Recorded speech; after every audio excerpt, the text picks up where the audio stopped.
Hello everyone, welcome to BYJU'S government exam prep. समाचार पत्र विश्लेषण की इस सीरीज में आपका एक बार फिर से स्वागत है और आज यहाँ पर हम 17 जनवरी 2021 के द हिंदू समाचार पत्र का विश्लेषण करेंगे। यहाँ पर हम समाचार पत्र के वो इम्पॉर्टेंट आर्टिकल्स देखते हैं जो कि हमारी यूपीएससी के एग्जाम के पॉइंट ऑफ व्यू से इम्पॉर्टेंट है। इसके अलावा उससे रिलेटेड हम प्रीलिम्स के कुछ प्रैक्टिस क्वेश्चन देखते हैं, अर्थात प्रारंभिक परीक्षा के कुछ अभ्यास प्रश्न देखते हैं। साथ ही मेंस एग्जाम के अर्थात मुख्य परीक्षा के भी कुछ अभ्यास प्रश्न जो हैं वो हम यहाँ पर देखेंगे। तो चलिए शुरुआत करते हैं। सबसे पहले हम चर्चा करेंगे पेज नंबर 12 पर एक आर्टिकल प्रकाशित हुआ है। कोर्ट अर्थात न्यायपालिका जो है, क्या वो लेजिस्लेचर के द्वारा जो कानून बनाए गए हैं उस पर स्टे लगा सकता है या नहीं, इसके बारे में यहाँ पर डिटेल में चर्चा की गई है। तो ये आपके जीएस पेपर 2 के पॉलिटी अर्थात शासन व्यवस्था विषय के संबंध में महत्वपूर्ण है। तो यहाँ पर ये बताया गया है कि हाल ही में हमने क्या देखा कि सुप्रीम कोर्ट ने 3 कृषि कानून जो है, 3 फार्म लॉज जो हैं उस पर स्टे लगा दिया है। ये स्टे इसलिए लगाया गया क्योंकि किसानों के द्वारा इस संबंध में आंदोलन किया जा रहा था और किसान और केंद्र सरकार के बीच में इस संबंध में मुद्दे देखे जा रहे थे जो कि काफी समय से चल रहे हैं। ये जो आंदोलन है किसानों का, ये काफी समय से चल रहा है, जिसके बाद में अब सुप्रीम कोर्ट ने इन 3 किसान का जो कानून है उन पर स्टे लगाया है। और इसके अलावा 4 सदस्यीय समिति बनाई गई है। ये जो 4 सदस्यीय समिति है, इनके जो 4 सदस्य हैं इनमें से एक भूपिंदर सिंह मान है जो ने खुद को पुनः नियुक्त किया है। अब ये जो स्टे लगाया गया है कोर्ट के द्वारा, इस स्टे की आलोचना की जा रही है।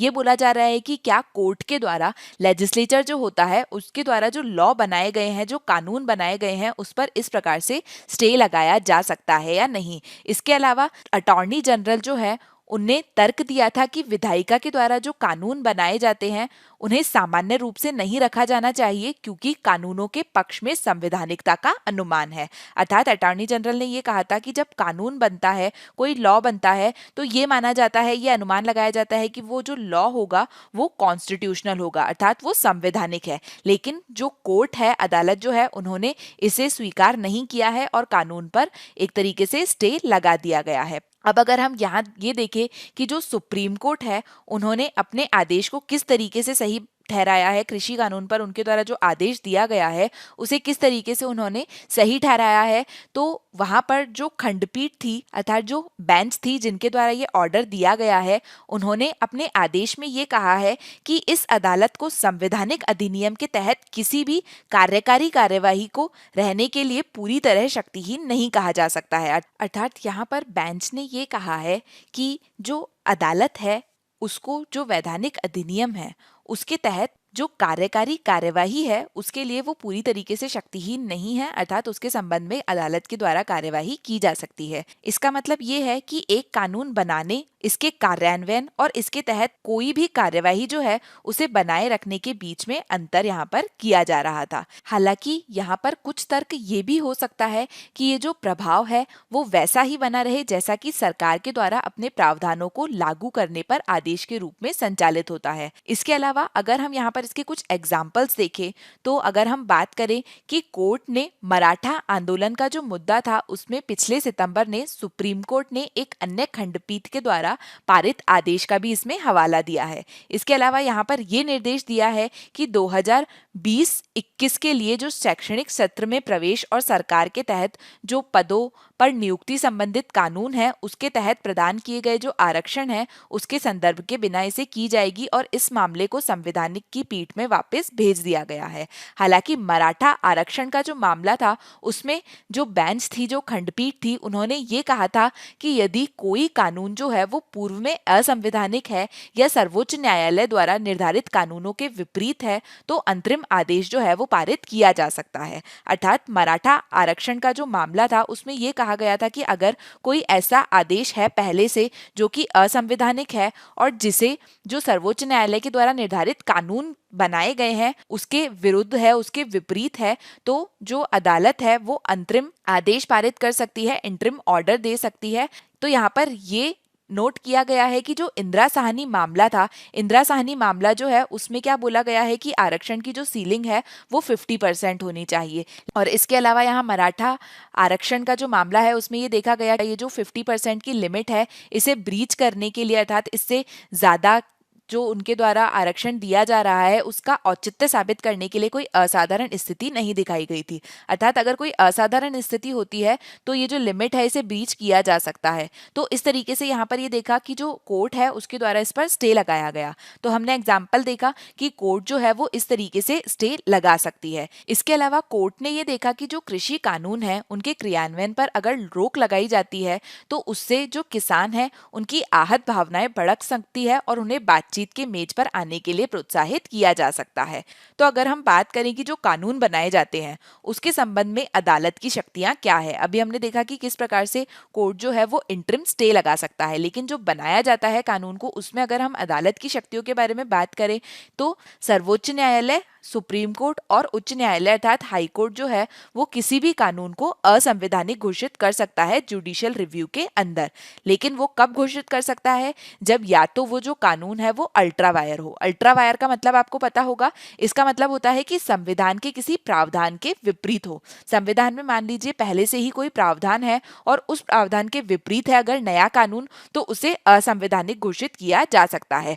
इसके अलावा अगर जो नया कानून है वो मौलिक अधिकारों का अर्थात फंडामेंटल राइट्स का उल्लंघन करता है तो उसे असंवैधानिक घोषित किया जा सकता है। या फिर इसके अलावा किसी ऐसे विषय पर उस कानून को बनाया गया है जिस पर केंद्रीय कानून के लिए या विधायी क्षेत्र के बिना उसे अधिनियमित किया है। मतलब मान लीजिए कि एक स्टेट गवर्नमेंट के द्वारा कोई कानून बनाया गया है लेकिन वो जो विधायी क्षेत्र है वो स्टेट के पास में आता ही नहीं है, तो ऐसे में भी कानून को असंवैधानिक घोषित किया जा सकता है। हालांकि जो विधायिका है उसके द्वारा जो बनाए गए कानून है उनको बनाए रखने या निलंबित करने का जो अंतरिम आदेश है वो संवैधानिक अदालतों या कानूनी विद्वानों के द्वारा दिए गए हैं। तो यहाँ पर सामान्य तर्क ये है कि जब संवैधानिक वैधता के प्रमुख अभाव या विधायी क्षमता के अभाव में, मतलब अगर कोई जो कानून है वो संवैधानिक रूप से वैध नहीं है या फिर जो विधायी क्षमता के अंदर नहीं बनाया गया है, मतलब जो उनका अधिकार क्षेत्र है विधायी निकाय का उसके संबंधित अधिकार क्षेत्र में नहीं बनाया गया है, अपने अधिकार क्षेत्र के बाहर कानून बनाया गया है,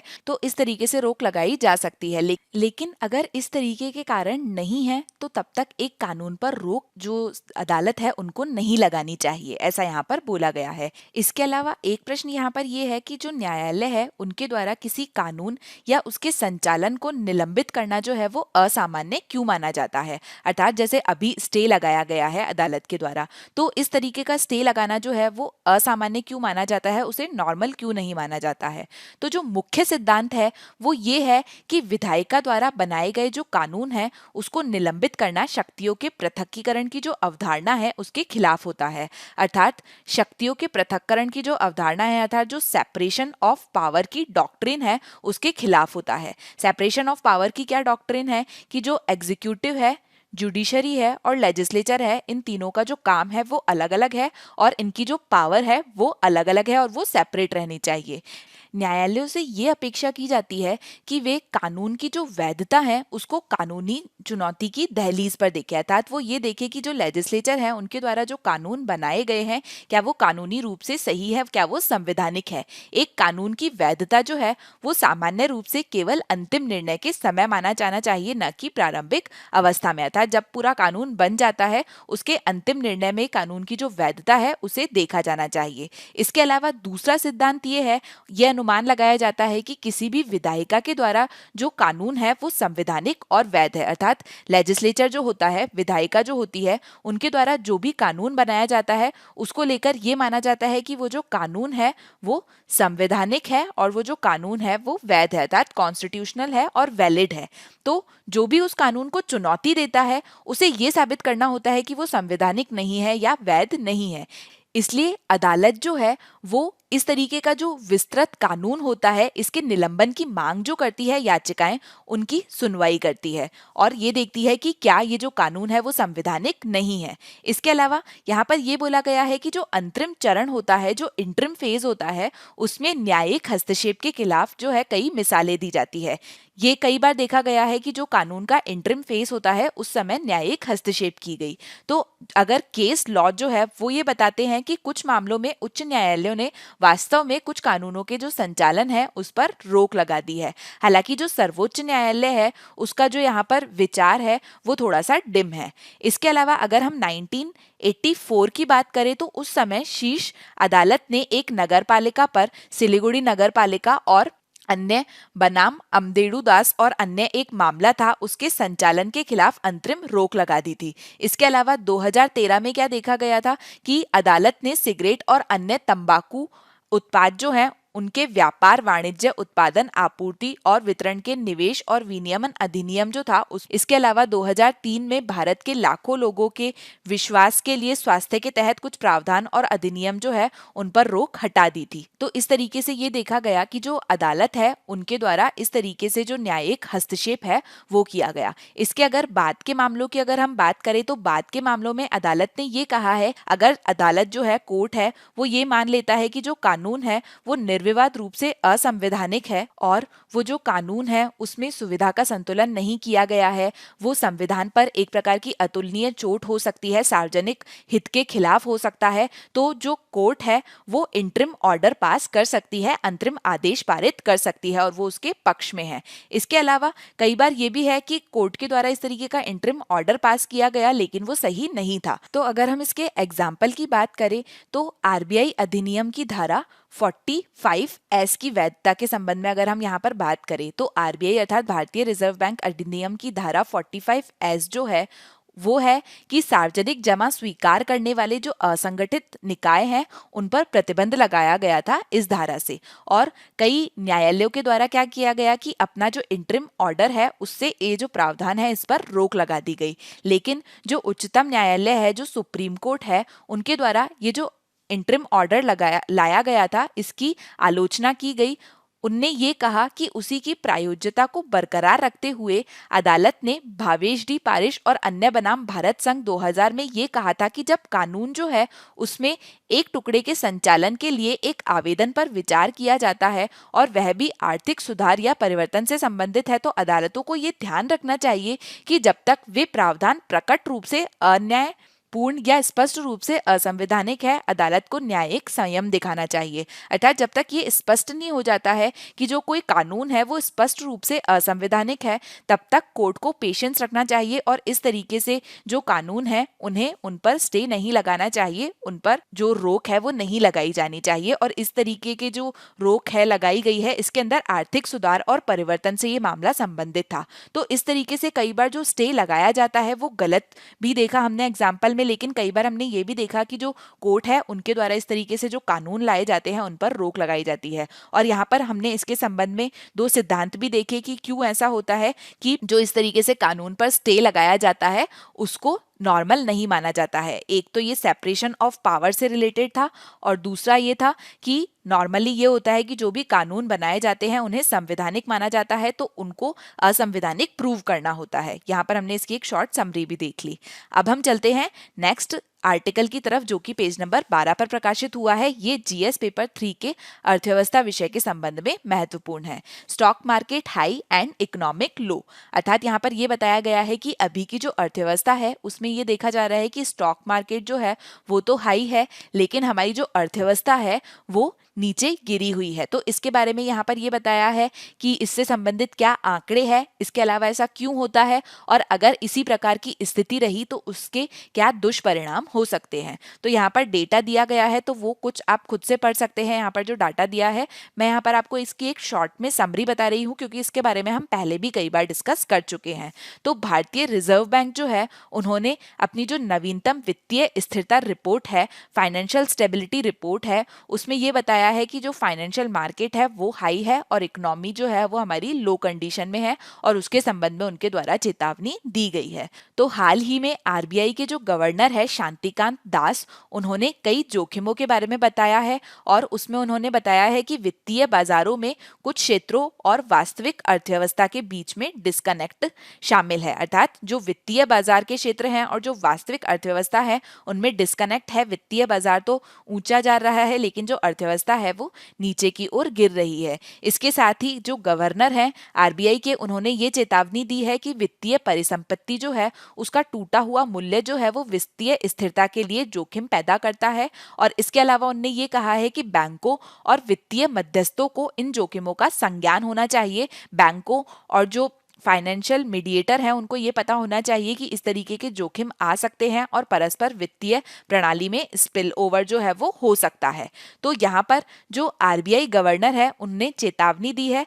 तो यहाँ पर अगर हम ये बात करें कि आरबीआई के जो गवर्नर है उनकी चेतावनी क्या संकेत देती है, तो यहाँ पर जो आरबीआई है उनने ये नोट किया है कि कोविड-19 महामारी जो है उसके दौरान अर्थव्यवस्था का समर्थन करने और वित्तीय प्रणाली को सुरक्षित करने के लिए कई जो उपाय किए गए थे उसके अनापेक्षित परिणाम हो सकते हैं। अर्थात लॉकडाउन के समय में जो सरकार के द्वारा उपाय किए गए उसके कुछ अनपेक्षित परिणाम भी हो सकते हैं। तो यहाँ पर आरबीआई ने जो ये पूरी टिप्पणी की है इसकी अगर हम पृष्ठभूमि देखें, बैकग्राउंड देखें कि आरबीआई के द्वारा ऐसा क्यों कहा गया है, तो आरबीआई के द्वारा ऐसा जो कहा गया है उसके संबंध में हम कुछ आंकड़े देखते हैं। तो जब महामारी आई थी और जब पूरा राष्ट्रव्यापी लॉकडाउन लगा था तो उस समय ये देखा गया कि जो अर्थव्यवस्था है वो अप्रैल से जून की जो तिमाही है उसमें काफी नीचे गिर गई थी। अगर हम प्रारंभिक अनुमान देखें तो ये अनुमान देखा गया था कि अप्रैल से जून का जो समय था उस समय जो जीडीपी है उसमें 23% तक की गिरावट आई थी। इसके अलावा अगर हम जीडीपी की बात करें जुलाई से सितंबर के बीच में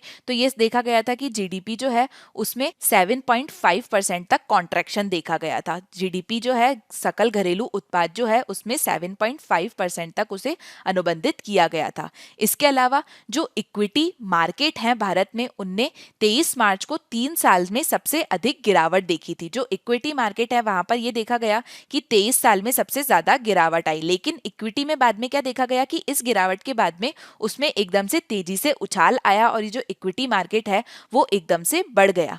तो इसलिए क्या हुआ कि जब देश का जो आर्थिक उत्पादन है वो एक अनुबंध पर था, अर्थात जब ये देखा जा रहा था कि देश की अर्थव्यवस्था जो है वो गिर रही है, उस समय देश का जो इक्विटी मार्केट है वो बढ़ रहा था, अर्थात ये एक दूसरे से कॉन्ट्रैक्शन में थे। तो आरबीआई के द्वारा ये जो बोला गया है अपनी रिपोर्ट में, इसके पीछे का जो डाटा है वो हम यहाँ पर देख सकते हैं। और इसके अलावा अगर हम पूरा 2020-21 की बात करें तो यहाँ पर हमने देखा कि जो जीडीपी है उसमें 7.7% तक की कमी आई है, जबकि जो शेयर बाजार है वो एक रिकॉर्ड उछाल पर है। तो अब अगर हम यहाँ पर ये बात करें कि ये जो पूरी स्थिति है ये कैसे पैदा हुई, तो जब लॉकडाउन लगा था और महामारी आई थी तो उस समय हमने ये देखा था कि भारत सहित दुनिया भर में महामारी और जो राजकोषीय प्राधिकरण है इसकी शुरुआत ने आर्थिक गतिविधियों पर लगाए गए प्रतिबंधों को सुनिश्चित करने के लिए समर्थन उपायों का एक समूह पेश किया था। अर्थात ये देखा था कि उस समय जो अर्थव्यवस्था गिर रही थी तो उस समय जो आर्थिक गतिविधियां कम हो रही थी उसको बेहतर करने के लिए एक आर्थिक पैकेज जो है सरकार के द्वारा ये लाया गया था। ये जो आर्थिक पैकेज लाया गया इससे क्या हुआ कि जो राष्ट्रीय अर्थव्यवस्था है और जो घरेलू आय है वो पूरी तरीके से नष्ट नहीं हुई। तो इससे क्या हुआ कि ये जो उपाय लाए गए थे इन उपायों से क्या हुआ कि ब्याज की दरों में कटौती की गई। अर्थात उस समय जो आर्थिक उपाय लाए गए थे, इकोनॉमिक स्टिमुलस पैकेज लाया गया था, उनने क्या किया कि जो ब्याज की दर है उसमें कटौती करी, अर्थात जो बोरोइंग है वो कम ब्याज दरों पर होने लगी। इसके अलावा ये देखा गया कि जो लिक्विडिटी है उसे इन्फ्यूज किया गया था, तरलता जो है उसका इन्फ्यूजन किया गया बाजार में। तो ये सब करने से क्या हुआ कि जो वित्तीय प्रणाली है उसमें धन की पर्याप्त वृद्धि हुई, अर्थात हमारा जो फाइनेंशियल सिस्टम है उसमें धन आया। और इस तरीके से जब आर्थिक उपाय किए गए, लिक्विडिटी को इन्फ्यूज किया गया, ब्याज की दरों में कटौती की गई, तो उससे जो वित्तीय प्रणाली में धन आया उससे क्या हुआ कि जो विदेशी निवेशक थे, जो फॉरेन फाइनेंशियल इन्वेस्टर्स थे, उन्होंने भारत की जो अर्थव्यवस्था है उसमें इन्वेस्ट करना चालू किया था। जो ओवरसी इन्वेस्टर थे उन्होंने हमारे जो फाइनेंशियल सिस्टम है वहां पर इन्वेस्ट करना शुरू किया। तो अगर हम इन सब के संबंध में आंकड़े देखें जो इस एडिटोरियल में बताए गए हैं तो उनसे हमें ये पता लगता है कि इस तरीके से जो इक्विटी मार्केट है वहां पर वृद्धि हुई। और इसके अलावा जो पोर्टफोलियो इन्वेस्टमेंट होता है उसके संबंध में ये देखा गया कि जो पोर्टफोलियो इन्वेस्टमेंट है वो काफी कम समय में लगभग 38% बढ़ गया। तो होता क्या है कि जो ओवरसी इन्वेस्टर्स होते हैं वो इजी मनी चाहते हैं, अर्थात इजी मनी जो है उसको और देखते हैं। और ऐसी स्थिति में इस तरीके की जो इजी मनी अवेलेबल हुई, उससे शेयर बाजार जो है उसमें एकदम से तेजी आई, क्योंकि ये ऐसा समय था लॉकडाउन का जब जो निवेशक हैं वो अधिक रिटर्न चाहते थे। और उस समय क्या हुआ था कि जो जमा होते हैं, जो डिपॉजिट्स होते हैं और इसके अलावा जो बॉन्ड होते हैं, उनमें गिरावट आई थी। तो बॉन्ड और डिपॉजिट जो है उनमें से अपना पैसा निकाल कर उस गिरावट से बचने के लिए ये जो इन्वेस्टर्स होते हैं, इन्होंने क्या किया कि जब डिपॉजिट और बॉन्ड्स में जो इंटरेस्ट रेट है वो कम हो गई, तो इन्होंने यहाँ से अपना पैसा निकाल कर फाइनेंशियल मार्केट में इन्वेस्ट करना शुरू कर दिया। इसके अलावा क्या हुआ कि हमने ये देखा कि जो ब्याज है वो कम दरों पर दिया जाने लगा। इससे क्या हुआ कि जो बोरोइंग है वो इजी हो गई। तो बोरोइंग इजी होने से क्या हुआ कि जो इन्वेस्टर्स थे उनने क्या किया कि बोरो करके और उस बोरोइंग को इन्वेस्ट कर दिया। तो इससे क्या हुआ कि जो इन्वेस्टमेंट है वो काफी ज्यादा बढ़ गया, जिससे हमारा जो शेयर बाजार है वो एकदम बूम पर आ गया। अब दिक्कत क्या है शेयर बाजार के बढ़ने से कि इस तरीके की जो परिसंपत्ति है उसका जो बुलबुला है वो पॉप हो सकता है, अर्थात ये जो बबल बना है ये बस्ट हो सकता है। और इसी के संबंध में जो केंद्रीय बैंक है आरबीआई, उन्होंने जोखिम के संकेत दिए हैं। अगर ये जो बबल है ये बस्ट होगा, ये पॉप होगा, तो क्या होगा, तो इसके संबंध में हम 2001 का यूएस का उदाहरण देख सकते हैं। उस समय यूएस में भी यही हुआ था कि जो परिसंपत्ति का बुलबुला है वो पॉप हो गया था। उस समय क्या हुआ था, यूएस में की जो परिसंपत्ति होती है, जो असेट्स होते हैं, उनकी रेट बहुत ज्यादा बढ़ गई थी और एकदम से हाइक होने के बाद में ये पॉप हो गया और उनकी जो रेट है वो एकदम से नीचे आ गई, जिससे वहां की जो अर्थव्यवस्था है वो एकदम से मंदी की स्थिति में चल गई। उसके अलावा वहां पर यह देखा गया कि 11 सितंबर को आतंकी हमला हुआ। इसके साथ ही जो ऊर्जा कंपनी थी एनरॉन कॉर्पोरेशन, ऐसी कई कंपनियों ने घोटाले कर दिए। तो इन सब के साथ में मिलकर अमेरिकी अर्थव्यवस्था जो है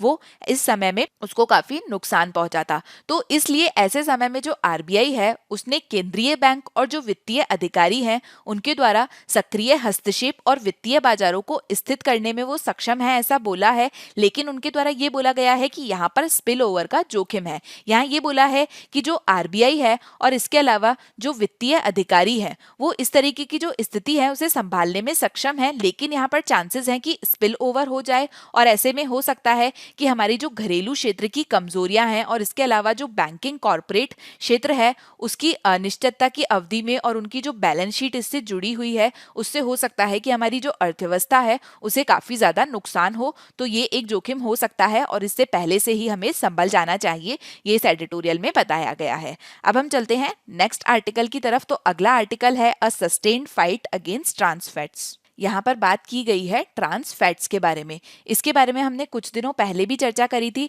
हमने देखा था कि एफएसएसएआई अर्थात food safety and standard authority of India जो है उन्होंने एक कैप लगाया है ट्रांस फैटी एसिड्स पर और उसके संबंध में हमने चर्चा करी थी। तो यहाँ पर उसी संबंध में एक एडिटोरियल आया है। यहाँ पर भी यही बताया गया है कि भारतीय खाद्य सुरक्षा और मानक प्राधिकरण एफएसएसएआई इन्होंने तेल और वसा में ट्रांस फैटी एसिड जो होते हैं उसकी जो अनुदेय सीमा है उसे 2021 तक 3% और 2022 तक 2% तक घटा दिया है। अर्थात इन्होंने ये बोला है कि जो तेल और वसा होती है उसमें जो ट्रांस फैटी एसिड होते हैं उनकी सीमा 2021 तक 3% करनी है और उसके अलावा 2022 में से कम करके 2% कर देना है। अभी तक ये जो सीमा है ये 5% थी, अर्थात जो तेल और वसा होते हैं उसमें ट्रांस फैटी एसिड की जो सीमा है वो अब तक 5% थी, जिसे कम करने के बारे में food safety and standard authority of India ने बोला है। ये जो निर्णय है ये खाद्य सुरक्षा और मानक बिक्री पर प्रतिबंध और प्रतिबंध विनियमन जो है उसमें संशोधन करके लाया गया है। और अब ये जो नया संशोधन किया गया है, ये जो लिमिट है उसे कम करने की बात की गई है, ये किस किस पर लागू होगा, तो ये नियम लागू होगा जो खाद्य रिफाइंड तेल होते हैं, इसके अलावा जो वनस्पति तेल होता है जो कि आंशिक रूप से हाइड्रोजनीकृत तेल होता है, इसके अलावा जो मार्जनीज होते हैं, जो बेकरी होती है या फिर खाना पकाने के जो मीडिया होते हैं जैसे कि वनस्पति वसा स्प्रेड अर्थात जो हम देखते हैं कि फैट स्प्रेड्स होती है, इसके अलावा जो मिश्रित वसा स्प्रेड होती है अर्थात जो मिक्स्ड फैट स्प्रेड्स होती है, उन सब पे ये एप्लीकेबल होगा। इसके अलावा 2008 में विश्व स्वास्थ्य संगठन अर्थात वर्ल्ड हेल्थ ऑर्गेनाइजेशन जो है उन्होंने 2000 2023 तक औद्योगिक रूप से उत्पादित जो ट्रांस फैटी एसिड होता है उसके वैश्विक उन्मूलन का आह्वान किया है। अर्थात उनने ये बोला है कि औद्योगिक रूप से जो ट्रांस फैटी एसिड को उत्पादित किया जाता है उसका वैश्विक रूप से उन्मूलन हो जाना चाहिए 2023 तक। तो अगर हम यहाँ पर बात करें कि जो ट्रांस वसा होते हैं, जो ट्रांस फैट होते हैं, वो क्या होते हैं और वे हानिकारक क्यों होते हैं, इसके बारे में हम पहले भी बात कर चुके हैं। तो सभी प्राकृतिक वसा और तेल जो होते हैं वो मोनोसैचुरेटेड, पॉलीसैचुरेटेड और संतृप्त फैटी एसिड या ट्रांस फैटी एसिड का एक संयोजन होता है। और हमारा जो शरीर है उसको ऊर्जा के प्रमुख स्रोत के अलावा स्वस्थ वसा की पहली 2 श्रेणियों की आवश्यकता होती है। अर्थात हमारा जो शरीर होता है उसे ऊर्जा के स्रोत के रूप में जो स्वस्थ वसा की पहली ये 2 श्रेणियां हैं अर्थात मोनोसैचुरेटेड एसिड और पॉलीसैचुरेटेड एसिड की आवश्यकता होती है। लेकिन वहीं पर ये जो संतृप्त फैटी एसिड या फिर ट्रांस फैटी एसिड होता है ये हानिकारक होता है। ये जो वसा होती है ये विटामिनों और खनिजों को अवशोषित करने में मदद करती है और कोशिका झिल्ली और आसपास की नसों का निर्माण करती है। अर्थात ये कोशिका झिल्ली और आसपास की जो नसें होती है उनका निर्माण करते हैं। लेकिन वहीं पे जो संतृप्त फैटी एसिड होता है या फिर ट्रांस वसा होती है ये वसा मुक्त प्रवाहित होते हैं। अर्थात ये जो फैट होता है ये फ्रीली मूव करता है। तो ये जब फ्रीली मूव करता है इसके लिए इसे हानिकारक माना जाता है, क्योंकि जब ये फ्रीली मूव करता है तो क्या होता है कि जो धमनियां होती है उनमें ये रोक सकता है और इसके परिणाम स्वरूप क्या होता है कि उच्च रक्तचाप, दिल के दौरे और अन्य हृदय संबंधी बीमारियां हो जाती है। ये फ्रीली मूव करता है तो क्या होता है कि ये धमनियों में इस तरीके से ब्लॉकेज बना देता है और इन्हें रोक देता है रक्त संचार होने से, जिससे उच्च रक्तचाप, हृदय का दौरा अर्थात हार्ट अटैक और हार्ट रिलेटेड जो प्रॉब्लम होती है वो होती है। खाद्य पदार्थों में ये जो ट्रांस फैटी एसिड होता है इसके 2 व्यापक प्रकार होते हैं। एक तो प्राकृतिक रूप से पाया जाना वाला होता है और एक होता है कृत्रिम ट्रांस वसा। तो यहाँ पर जो कृत्रिम ट्रांस वसा होती है इसे हानिकारक माना जाता है। ये जो कृत्रिम ट्रांस वसा है इसे एक औद्योगिक प्रक्रिया में बनाया जाता है। ये जो औद्योगिक प्रक्रिया से कृत्रिम ट्रांस वसा बनाई जाती है इसको बनाने के लिए क्या किया जाता है कि इनको अधिक ठोस बनाने के लिए क्या करते हैं कि जो वनस्पति तेल होता है जो कि तरल होता है उसको हाइड्रोजन से जोड़ दिया जाता है, उनको हाइड्रोजनीकृत कर दिया जाता है, जिससे कि उनकी जो शेल्फ लाइफ है वो बढ़ जाती है। और ये एक मिलावट के रूप में होता है और ये सस्ते होते हैं लेकिन ये काफ़ी ही हानिकारक होते हैं। इसके अलावा अगर हम इसके परिणाम देखें, हृदय रोग के संबंध में इसका कुछ डेटा देखें तो विश्व भर में हृदय रोग जो है वो मृत्यु का एक मुख्य कारण है। हर साल ये देखा जाता है कि लगभग 1.8 करोड़ से अधिक मौतें जो हैं वो हृदय रोग के कारण होती है। इसके अलावा जो वर्ल्ड हेल्थ ऑर्गेनाइजेशन है उनका ये अनुमान है कि औद्योगिक रूप से जो ट्रांस फैटी एसिड उत्पादित किया जाता है उसकी खपत के कारण हर साल हृदय संबंधी जो मुद्दे हैं उसमें 5 लाख से अधिक लोग वैश्विक स्तर पर मर जाते हैं। इसके अलावा food safety and standard authority of India जो है उनके अनुसार ट्रांस फैटी एसिड जो है उसके कारण भारत में हर साल लगभग 77,000 मौतें होती है। तो इस तरीके से ये काफ़ी हानिकारक है। अब अगर हम ये देखें कि भारत या फिर अन्य देशों के द्वारा इस तरीके से ट्रांस फैटी एसिड को कम करने के लिए क्या किया जा रहा है तो 2018 में वर्ल्ड हेल्थ ऑर्गेनाइजेशन ने 2023 तक औद्योगिक रूप से उत्पादित ट्रांस फैटी एसिड को कम करने का आह्वान किया था, यह हमने अभी देखा। और इसके लिए वर्ल्ड हेल्थ ऑर्गेनाइजेशन ने देशों की नीतियों में मदद करने के लिए रिप्लेस नाम का एक कदम दर चरण मार्गदर्शिका निकाली। अर्थात उनके द्वारा एक रिप्लेस नाम का गाइड निकाला था, अर्थात उनके द्वारा एक रिप्लेस नाम का गाइड निकाला गया जिससे कि ट्रांस फैटी एसिड जो है उसे पूरी तरीके से खत्म किया जा सके विभिन्न देशों के द्वारा। तो इसने क्या किया कि सदस्य राज्यों और अन्य जो हितधारक हैं उनके द्वारा त्वरित कार्यवाही के लिए उन्हें प्रेरित किया। हालांकि गैर संचारी रोग जो हैं उनसे जो खतरे उत्पन्न होते हैं उनने 1980 के दशक में बहुत पहले उनका जो ध्यान है वो आकर्षित करना शुरू कर दिया था। और उसके बाद में ये देखा गया कि डेनमार्क जो है उन्होंने 2003 में ट्रांस फैटी एसिड पर प्रतिबंध लगाने वाला वो पहला देश बन गया। डेनमार्क के बाद में चिली और स्विट्जरलैंड जो है उन्होंने 5 वर्षों के बाद में ट्रांस फैटी एसिड पर प्रतिबंध लगा दिया। इसके बाद में इसी अवधि के दौरान कई अमेरिकी राज्यों जैसे कि न्यूयॉर्क ने स्थानीय प्रतिबंधों को लागू किया। वर्ल्ड हेल्थ ऑर्गेनाइजेशन ने 2020 में अपनी रिपोर्ट में कहा कि 8 देश जो हैं उन्होंने इस संबंध में कानून पेश किए थे जो 2020 के अंत तक ट्रांस फैटी एसिड जो है उससे 3.2 बिलियन लोगों की रक्षा करेंगे। लेकिन यहाँ पर ये देखा गया कि ये जो कानून है ये अभी भी 100 से अधिक देशों में कार्यवाही करने की इनको आवश्यकता है। 100 से अधिक देशों में ये कानून जो है वो अभी भी सही से नहीं है। पिछले साल 15 देशों में से 11 में ट्रांस वसा से जुड़ी 2/3 मौतों के लिए अभी भी कार्य करने की आवश्यकता है। इसके अलावा अगर हम मुख्य देश जहां पर बात करें, जहां पर ट्रांस फैटी एसिड के संबंध में कार्य करने की अभी भी आवश्यकता है, उसमें आते हैं अजरबैजान, बांग्लादेश, भूटान, इक्वेडोर, मिस्र, भारत, ईरान, मैक्सिको, नेपाल, पाकिस्तान और कोरिया रिपब्लिक। तो ऐसे में भारत जो है उनके द्वारा भी अब ये कार्यवाही की जा रही है। अगर हम भारत के बारे में बात करें तो भारत ने ट्रांस फैट जो है, ट्रांस वसा जो है, उसके खिलाफ कार्यवाही की शुरुआत करी थी जब भारत ने एफएसएसएआई की स्थापना की थी। अगर हम एफएसएसएआई की स्थापना के बारे में बात करें तो इसकी स्थापना जो है वो 2006 में की जा चुकी थी, लेकिन कई जो नागरिक समाज संगठन है उनका कहना है कि इन्होंने अपना जो कामकाज है वो वर्ष 2011-12 से इसे सही तरीके से करना शुरू किया था। तो तब 2011 में भारत ने तेल और वसा में जो ट्रांस फैटी एसिड होते हैं उसका जो कैप है वो 10% था। तेल और वसा में 10% तक ट्रांस फैटी एसिड हो सकते थे 2011-12 तक।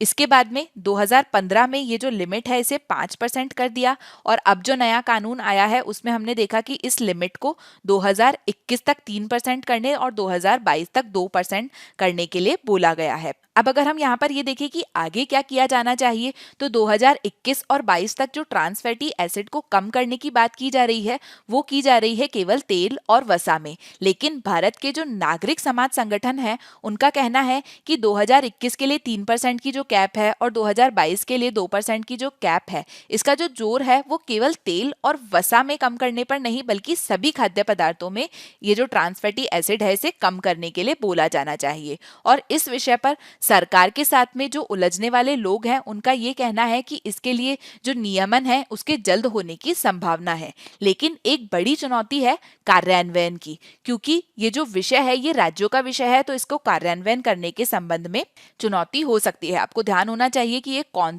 ये सब्जेक्ट जो है वो कौन सी लिस्ट में आता है। तो खाद्य संबंधी जो सब्जेक्ट है वो राज्य की लिस्ट में आता है, और एफएसएसएआई को निगरानी, खाद्य परिवहनों के निरीक्षण, खाद्य उत्पादन में नमूने, अधिकारियों के नियमित प्रशिक्षण, खाद्य प्रयोगशालाओं के उन्नयन आदि के लिए जो स्थानीय सरकार है उसको आगे बढ़ने की आवश्यकता होगी, जो कि नियामक की अप्रभाविता पर एक संसदीय पैनल के द्वारा उठाई गई चिंताओं में से एक है। अर्थात ये देखा जाता है कि जो एफएसएसएआई जो कि एक नियामक है वो ज्यादा प्रभावशील नहीं है। उसकी प्रभावशील नहीं होने के कुछ कारण हैं जिसको सही करने की जो सरकार है उसको आवश्यकता है। इसके बाद में अगला आर्टिकल है जो कि पेज नंबर 12 पर प्रकाशित हुआ है, यूएस एंड सेक्शन 230। ये जीएस पेपर 2 के संबंध में महत्वपूर्ण है। तो यहाँ पर ये बताया गया है कि जो कम्युनिकेशन डिसेंसी एक्ट है उसके अंडर जो प्रोविजन है उसे डेमोक्रेट्स और रिपब्लिकन दोनों के द्वारा अपोज क्यों किया जा रहा है यूएसए में। तो यूएसए में संचार निर्णय अधिनियम जो है अर्थात कम्युनिकेशन डिसेंसी एक्ट जो है उसकी धारा 230 अर्थात सेक्शन 230 जो है वो संबंधित है ऑनलाइन प्रकाशन और दायित्व को लेकर। ऑनलाइन प्रकाशन और दायित्व का मतलब है कि मान लीजिए ट्विटर है, ट्विटर पर अगर किसी व्यक्ति के द्वारा कुछ ट्वीट किया जाता है तो ये जो ट्वीट है इसका दायित्व किसका होगा, ट्विटर का होगा या फिर केवल वो जो व्यक्ति है उसका होगा। तो इस संबंध में ये जो सेक्शन 230 है सीडीए का वो ये कहता है कि कोई संवाददाता कंप्यूटर सेवा जो होती है अर्थात कोई भी इंटरैक्टिव कंप्यूटर सर्विस जो होती है, मतलब ऐसी सर्विस जिसके जरिए जो आप अपने विचार हैं वो व्यक्त कर सकते हैं, उसका कोई जो प्रदाता या उपभोगकर्ता जो है वो किसी अन्य सूचना सामग्री प्रदाता द्वारा प्रदान की गई किसी भी जानकारी के प्रकाशक या वक्ता के रूप में नहीं माना जाएगा। मतलब जो ट्विटर है उस पर जो ट्वीट किया जा रहा है तो ट्विटर जो है उसका वक्ता नहीं होगा, अर्थात ट्विटर जो है उसको उस ट्वीट का पब्लिशर या फिर स्पीकर नहीं माना जाएगा, वो केवल एक प्रोवाइडर है जो कि एक प्लेटफॉर्म दे रहा है। मतलब जैसे मान लीजिए गूगल है, गूगल पर कोई रेस्टोरेंट है, उस रेस्टोरेंट का अगर रिव्यू डाला जा रहा है किसी ए व्यक्ति के द्वारा, अगर ये जो रिव्यू है ये नेगेटिव है, तो इसके संबंध में जो गूगल है वो इस रिव्यू के लिए एक तरीके से उस रिव्यू का स्पीकर या फिर पब्लिशर नहीं होगा, स्पीकर या फिर प्रोवाइडर नहीं होगा। और अगर किसी रेस्टोरेंट के द्वारा, इस रेस्टोरेंट के द्वारा गूगल को सू किया जाता है इस नेगेटिव रिव्यू के लिए, तो उसके लिए गूगल जो है वो रिस्पॉन्सिबल नहीं होगा इस कम्युनिकेशन डिसेंसी एक्ट के अंदर। लेकिन ये जो एक्ट है इसे डेमोक्रेट्स और रिपब्लिकन जो है यूएस में, वो दोनों ही इस एक्ट के खिलाफ हैं और इसे हटाने की कोशिश कर रहे हैं। तो अगर हम यहाँ पर अमेरिकी राष्ट्रपति डोनाल्ड ट्रंप के बारे में बात करें तो उनके संबंध में ये देखा गया कि उनके द्वारा बार बार ये जो एक्ट है इसे रद्द करने की बात की गई, और उनके लिए हमने हाल ही में देखा कि सोशल मीडिया साइट्स ट्विटर और फेसबुक जो है उनके द्वारा डोनाल्ड ट्रंप जो है उन्हें अनिश्चित काल तक के लिए अस्थायी रूप से उन्हें हटा दिया गया वहां से। इसके अलावा अगर हम राष्ट्रपति चुनाव जीतने वाले जोई बिडेन के बारे में बात करें तो उनने भी इस कानून को निरस्त करने का आह्वान किया है। तो अगर हम यहाँ पर सबसे पहले ये देखें कि ये जो कानून है इसे पारित ही क्यों किया गया था, इस कानून को पारित क्यों किया गया था, तो ये जो कानून है ये उपयोगकर्ताओं के द्वारा पोस्ट की जाने वाली जो भी कंटेंट है उसके लिए इंटरनेट प्लेटफॉर्म की उन्मुक्ति प्रदान करता है। अर्थात जो सीडीए है उसकी धारा 230 के कारण ट्विटर जो है वो अपने उपयोगकर्ताओं के द्वारा पोस्ट किए गए जो ट्वीट्स हैं उनका जो कंटेंट है इसके लिए उत्तरदायी नहीं है। इससे क्या होता है कि जो उपयोगकर्ता हैं उनको एक प्रकार से इंटरनेट प्लेटफॉर्म की उन्मुक्ति मिलती है अपना कंटेंट डालने के लिए। इसका एग्जाम्पल हमने अभी देखा कि अगर गूगल पे कोई रिव्यू डाला जाता है तो उसके लिए जो गूगल है वो रिस्पॉन्सिबल नहीं है। तो अगर हम इस कानून के बारे में बात करें तो इंटरनेट सेवा प्रदाताओं के खिलाफ 2 अदालती मामलों के बाद में ये कानून जो है ये पारित किया गया था, और अलग अलग जो अदालत हैं उन्होंने ये जो कंटेंट है इसके लिए देयता की सीमा और इस दायित्व की सीमा पर अलग अलग तरीके से फैसला सुनाया था। तो अगर हम यहाँ पर बात करें कि इसके संबंध में डेमोक्रेट्स और रिपब्लिकन जो हैं वो किस प्रकार से बात कर रहे हैं, जो रिपब्लिकन है वो सेक्शन 230 का विरोध करते हैं क्योंकि लंबे समय से उन्होंने जो सोशल मीडिया दिग्गज हैं, जो सोशल मीडिया गेंट्स हैं, उन पर यह आरोप लगाया है कि उनके द्वारा जो रूढ़िवादी आवाजें होती है उनको रोक दिया जाता है और उन्हें चुप करा दिया जाता है। तो इसके कारण इनका बोलना है कि जो धारा 230 है इसे हटा दिया जाना चाहिए। इसके अलावा जो डेमोक्रेट्स हैं वो भी इसका विरोध करते हैं क्योंकि वे चरमपंथ, दुर्व्यवहार और गलत सूचना से निपटने के लिए इंटरनेट की अधिक से अधिक पुलिसिंग चाहते हैं। जो डेमोक्रेट्स हैं उनको ये चाहिए कि चरमपंथ, दुर्व्यवहार और गलत सूचना के संबंध में जो इंटरनेट है उसकी अधिक से अधिक पुलिसिंग की जानी चाहिए। तो ऐसे में जो धारा 230 है उसे हटाए जाने की बात डेमोक्रेट्स जो हैं वो भी बोल रहे हैं। तो ऐसे में अगर हम यहाँ पर बात करें मिस्टर जॉय बिडेन की, तो मिस्टर जॉय बिडेन ने न्यूयॉर्क टाइम्स को एक साक्षात्कार दिया था। उसमें उन्होंने ये बोला था कि जो धारा 230 है उसे रद्द किया जाना चाहिए, और इसके अलावा 2019 में डोनाल्ड ट्रंप ने ये दावा किया था कि जो बड़ी टेक्नोलॉजी है वो 2020 के चुनाव में धांधली करने की योजना बना रही है। पिछले साल मई में डोनाल्ड ट्रंप ने एक कार्यकारी आदेश पर हस्ताक्षर किए थे जिससे संघीय संचार आयोग ने कानून की प्रायोज्यता पर विनियमों का प्रस्ताव किया और ऑनलाइन प्लेटफॉर्म पर संघीय विज्ञापन खर्च की समीक्षा की थी। चुनाव हारने के बाद में डोनाल्ड ट्रंप ने राष्ट्रीय रक्षा प्राधिकरण अधिनियम जो है, कांग्रेस ने इसे वीटो को समाप्त कर दिया है, लेकिन उस पर एक वीटो किया था और वीटो के घोषित कारणों से धारा 230 जो है उसमें सार्थक परिवर्तनों की कमी थी। लेकिन अगर हम यहाँ पर ये देखें, ये जो उद्योग है जो कि इस पूरे विषय में विपक्ष में है, इनके द्वारा क्या प्रतिक्रिया दी जा रही है, तो सामान्य तौर पर जो टेक इंडस्ट्री है उनने ये कहा है कि कानून में कोई भी जो बदलाव है वो फर्स्ट अमेंडमेंट जो कि राइट्स है फ्री स्पीच का, बिजनेस का और इनोवेशन का, उसके प्रभाव पर उसका विचार किया जाना चाहिए कि अगर सेक्शन 230 को हटा दिया जाता है तो उसका प्रभाव फ्री स्पीच का जो राइट है उस पर किस प्रकार से पड़ेगा, बिजनेस किस प्रकार से पड़ेगा और इनोवेशन पर किस प्रकार से पड़ेगा, इस पर विचार किया जाना चाहिए। इसके अलावा जून 2019 में इंटरनेट एसोसिएशन जो है जिसमें गूगल, फेसबुक, अमेज़न ये सभी शामिल है। इन्होंने धारा 230 का समर्थन करते हुए ये सामने आए थे। इसके अलावा ऑनलाइन पोस्ट में की गई जो समीक्षाएं हैं उनका हवाला देते हुए इसके प्रमुख ने ये कहा था कि सीडीए 230 जो है उसको रद्द या कमजोर करना जो है वो कई अधिकारों को छीन सकता है। ये जो सेक्शन 230 है इसके होने से जो उपयोगकर्ता है उनको ये पता लगता है कि वो जहाँ पर खरीदारी करने जा रहे हैं, जहाँ पर शॉपिंग करने जा रहे हैं, या फिर जहाँ पर वो ट्रैवल कर रहे हैं, या फिर जहाँ पर वो खाना खा रहे हैं, वो जगह कितनी सेफ है उसके संबंध में वहाँ के रिव्यू बताता है। तो अगर इस सेक्शन को हटा दिया जाता है तो उससे जो उपयोगकर्ता है उनको नुकसान हो सकता है, ऐसा ये जो टेक्निकल गेट्स हैं इन्होंने कहा है। इसके अलावा मार्क जकरबर्ग जो है उन्होंने एक सीनेट समिति में ये कहा था कि इस तरीके का ये जो कानून है अगर इसे रद्द कर दिया जाता है तो इससे क्या होगा कि जो ऑनलाइन कंटेंट है इसमें सेंसरशिप बढ़ जाएगी। और सुंदर पिचाई जो है उनने भी इसी तरीके का जो व्यू है वो दिया था। हालांकि मार्क जुकरबर्ग जो है उन्होंने ये कहा है कि कानून को अद्यतन करने की आवश्यकता का समर्थन करना चाहिए, अर्थात उन्होंने ये बोला है कि ये जो कानून है इसे अपडेट किया जाना चाहिए, इसमें कुछ चेंजेस किए जाने चाहिए। लेकिन उन्होंने क्लियरली नहीं बताया है कि ये जो चेंजेस हैं ये क्या होने चाहिए और इसका जो विवरण है ये उपलब्ध नहीं कराया है। इसके अलावा सुंदर पिचाई जो है उन्होंने ये कहा है कि किसी भी बदलाव को उपभोक्ताओं और व्यापार पर पड़ने वाले प्रभाव को ध्यान में रखते हुए किया जाना चाहिए, अर्थात जो कोई भी परिवर्तन होगा उसमें जो उपभोक्ता है उनका ध्यान रखना चाहिए और जो इससे व्यापार होगा वो किस प्रकार से प्रभावित होगा इसके बारे में भी ध्यान दिया जाना चाहिए। इसके अलावा मार्क जकरबर्ग ने ये कहा है कि ये जो सोशल मीडिया की कंपनीज होती है उनके लिए जो विनियमन है, उनके लिए जो कानून है वो इस तरीके का होना चाहिए कि ये जो टेलीकॉम कंपनीज होती है, अर्थात जो दूरसंचार की कंपनी होती है, और इसके अलावा जो न्यूज़पेपर होते हैं, जो समाचार पत्र होते हैं, इन दोनों के लिए जो विनियमन है इसके बीच के स्तर का कहीं पर होना चाहिए सोशल मीडिया का विनियमन। और इसके लिए अगर हम ये बात करें कि आगे क्या किया जा सकता है तो 6 जनवरी को हमने ये देखा था कि यूएस में कैपिटल पर हमला हुआ था।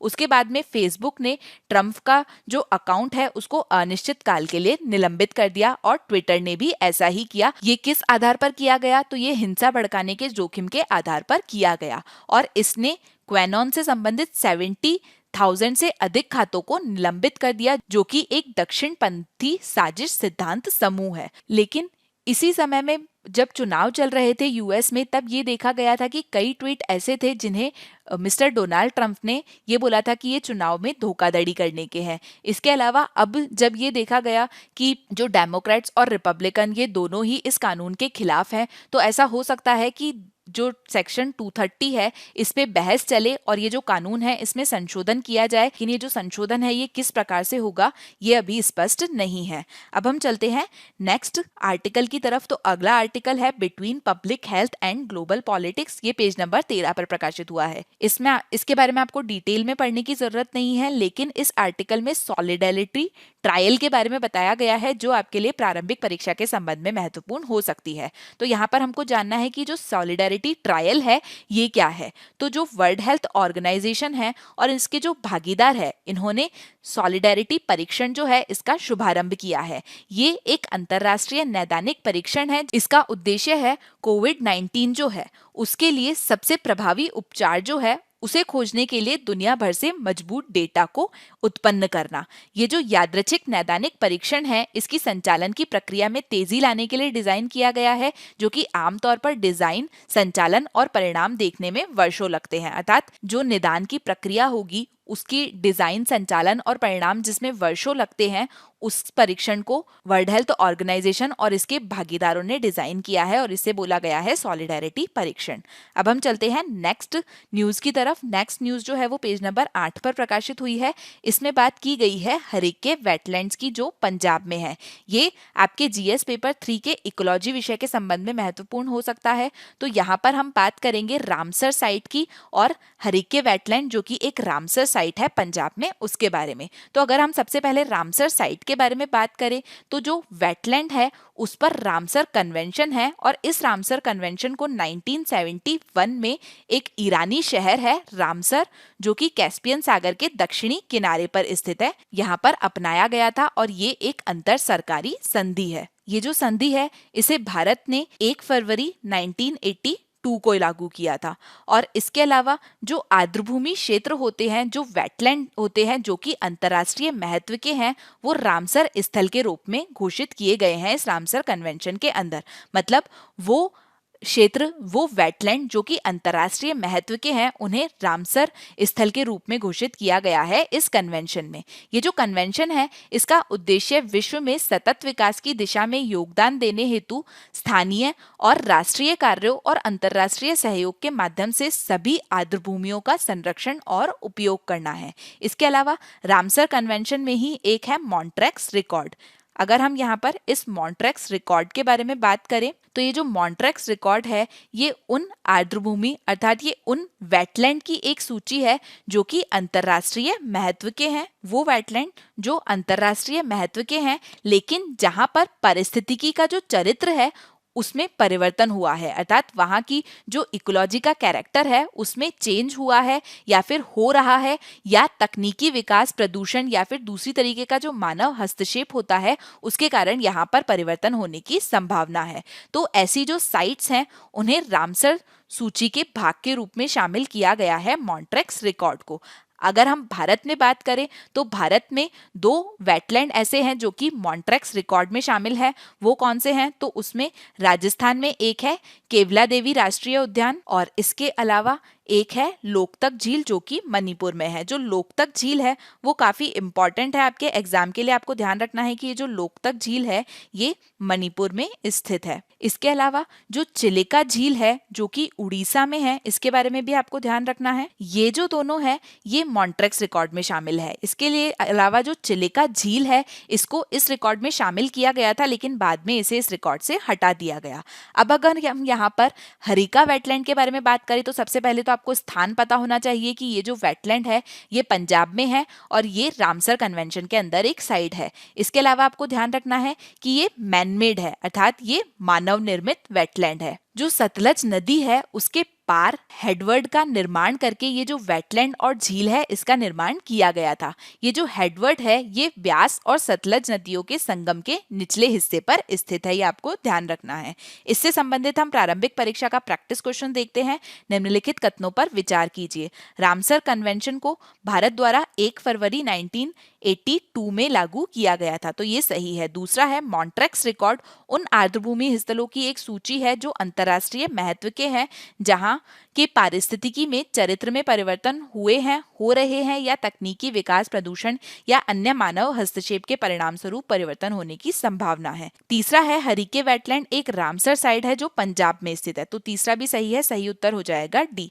इसके बाद में पेज नंबर 10 पर एक न्यूज प्रकाशित हुई है, central mulls BIC model for bank recap. ये GS पेपर 3 के अर्थव्यवस्था विषय के संबंध में महत्वपूर्ण है और यहाँ पर बात की गई है जीरो कूपन बॉन्ड की। जीरो कूपन बॉन्ड जिसे पब्लिक सेक्टर बैंक के द्वारा इशू किया गया था फॉर रिकैपिटलाइजेशन। तो यहाँ पर हम बात करेंगे special zero coupon recapitalisation bond, अर्थात विशेष शून्य कूपन पुनः पूंजीकरण बॉन्ड के बारे में। तो यहाँ पर आपको ध्यान रखना है कि ये विशेष प्रकार के बॉन्ड है जो कि केंद्र सरकार द्वारा विशेष रूप से किसी संस्थान को जारी किए जाते हैं।